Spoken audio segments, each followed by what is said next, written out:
এই এদিকে শুনে এদিকে। উস্তাদ আমার ভুল হয়ে আছে উস্তাদ, মাফ করে দেন উস্তাদ আমার। কিরে তুই ভয় পাইতাছস? আরে বেটা কোনো সমস্যা নাই, ভয় পাইস না, আমি তোর কিচ্ছু বলবো না।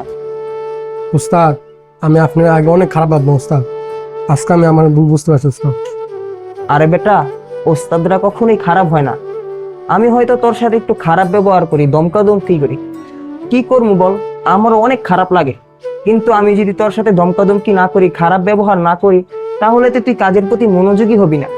এই কারণেই আমি তোর সাথে খারাপ ব্যবহার করি, যাতে তুই কাজের প্রতি মনোযোগী হস আর কাজটা খুব তাড়াতাড়ি শিখতে পারস।